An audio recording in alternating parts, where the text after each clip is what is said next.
Welcome to spark solar solutions. ఈ 3 kilowatt on grid solar installation వచ్చేసి వరంగల్లో చేశాము. మేము ఇక్కడ యూస్ చేసిన స్ట్రక్చర్ వచ్చేసి జిఐ స్ట్రక్చర్. అలానే మేము ఇక్కడ యూస్ చేసిన ప్యానెల్ వచ్చేసి బైఫిషియల్ టాప్కాన్ ప్యానెల్స్. కస్టమర్కి ఏ రైజ్ ఆఫ్ స్ట్రక్చర్ కావాలి అంటే మాకు హై రైజ్ ఆఫ్ స్ట్రక్చర్ కావాలి అని చెప్పాడు. మేము సార్ చెప్పినట్లుగానే high rise of structure use చేసి టోటల్ ఇన్స్టాలేషన్ అనేది చేశాము.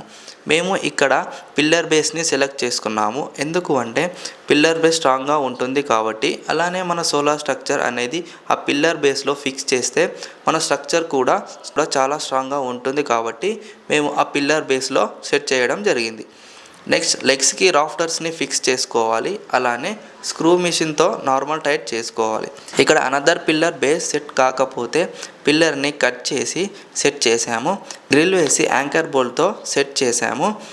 మేము ఇక్కడ 4 ఇంచెస్ 12 mm యాంకర్ బోల్ట్ వాడడం జరిగింది. స్క్రూ మిషన్తో టైట్ చేసినట్లు అయితే లోపల బోల్ట్ అనేది చాలా స్ట్రాంగ్గా మారుతుంది. లెగ్స్ స్ట్రాంగ్గా ఉంటాయి. అలానే టోటల్ స్ట్రక్చర్ అనేది స్ట్రాంగ్గా అయిపోతుంది. నెక్స్ట్ మేము ఇక్కడ రాఫ్టర్స్కి పర్లైన్స్ని సెట్ చేసాము. 9 legs 3 పర్లైన్స్ 4 రాఫ్టర్స్ సెట్ చేస్తే టోటల్ స్ట్రక్చర్ అనేది కంప్లీట్ అయినట్టే. ఇక్కడ 3 కిలోవాట్ కాబట్టి మనకు 5 ప్యానల్స్, ఏసీడీపీ, డీసీడీపీ, అలానే 3 kilowatt on grid solar inverter and 3 ఎర్తింగ్స్, అలానే లైట్నింగ్ అరెస్టర్ కూడా వస్తాయి. ఇక్కడ మేము యూస్ చేసిన ప్యానెల్స్ వచ్చేసి బైఫిషియల్ టాప్కాన్ ప్యానెల్స్. దీని వ్యాట్స్ వచ్చేసి 575 వ్యాట్స్ టు 700 వ్యాట్స్ వరకు ఉంటుంది. ప్యానెల్స్ పెట్టాక మనకు ఈ విధముగా ఉంటుంది. ఈ పిల్లర్స్ని లెగ్స్కి ఎందుకు వెల్డింగ్ చేస్తున్నాము అంటే ఇంకా కొంచెం సపోర్ట్ దొరికి కొంచెం స్ట్రాంగ్గా ఉంటుంది అని వెల్డింగ్ చేసాము. తర్వాత మనకు ఈ విధముగా లెగ్స్కి కట్టించుకోవాలి. ఇది లైటనింగ్ అరెస్టర్ అని అంటాము. దీనివల్ల యూజ్ ఏమిటి అంటే మన సోలార్కి మన హోమ్కి కూడా పిడుగులు పడకుండా సేఫ్గా చూసుకుంటుంది.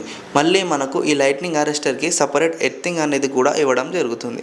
నెక్స్ట్ మనకు ఇప్పుడు సోలార్ ఇన్వర్టర్ ఇన్స్టాలేషన్ చూద్దాము. ఈ ఇన్వర్టర్ కంపెనీ వచ్చేసి లూమ్ సోలార్ వాళ్ళది 3 kilowatt on grid solar inverter. లెవెలర్తో లెవెల్ చూసుకొని హోల్స్ వేసి ఇన్వర్టర్ ఫిక్స్ చేసాము. సేమ్ ఇలానే ఏసీడీపీ డీసీడీపీ కూడా హోల్స్ వేసి ఫిక్స్ చేయడం జరిగింది. ఇన్వర్టర్ ఏసీడీపీ డీసీడీపీ పెట్టాక మనకు ఈ విధముగా అయితే ఉంటుంది. Next inverter wires ACDP DCDP wires అన్ని ఇచ్చేసాము. మళ్ళీ ఒకసారి అన్ని క్రాస్ చెక్ చేసుకొని ఇన్వర్టర్ అనేది ఆన్ చేసుకోవాలి. ఇన్వర్టర్ ఆన్ చేశాక డిస్ప్లే మీద స్టేటస్ కనిపిస్తుంది. అంటే ఎంత పవర్ జనరేట్ అవుతుంది, అలానే ఎంత పవర్ ఎక్స్పోర్ట్ అవుతుంది అని టోటల్గా మనకు డిస్ప్లే మీద రన్ అవుతుంది. నెక్స్ట్ మనకు లాస్ట్గా ఎర్తింగ్ అనేది బ్యాలెన్స్ ఉంది. ఇక్కడ దీని ఎర్తింగ్ దానికే సపరేట్గా ఇస్తాము. ఇక్కడ చూసినట్లు అయితే 3 ఎర్తింగ్ హోల్స్ ఉన్నాయి. ఫస్ట్ ఎర్తింగ్ వచ్చేసి ఏసీ ఎర్తింగ్, సెకండ్ ఎర్తింగ్ వచ్చేసి డీసీ ఎర్తింగ్, థర్డ్ ఎర్తింగ్ వచ్చేసి లైటనింగ్ అరెస్టర్కి ఇస్తాము. పాస్ట్ జనరేషన్లో ఎర్తింగ్కి కోల్ యూస్ చేసేవాళ్ళు. ఇప్పుడు ఈ జనరేషన్లో అయితే ఈ యొక్క కెమికల్ బ్యాగ్ చాలు. ఇలా అన్నీ ఇంక్లూడెడ్ అయి ఉన్నాయి. ఇది అండి 3 kilowatt on grid solar system. మీరు కూడా సోలార్ వేసుకునే ప్లాన్ ఉంటే డిస్ప్లే మీద ఉన్న నెంబర్కి కాంటాక్ట్ అవ్వండి. అలానే మన వెబ్సైట్ లింక్ కింద డిస్క్రిప్షన్లో ఇస్తాను. దాని ద్వారా కూడా మనకు కాంటాక్ట్ అవ్వండి. అలానే ఈ వీడియో మీ ఫ్రెండ్స్కి మీ ఫ్యామిలీ మెంబర్స్కి షేర్ చేయండి. అలానే మర్చిపోకుండా మన ఛానల్ని అయితే సబ్స్క్రైబ్ చేసుకోండి. Thanks for watching.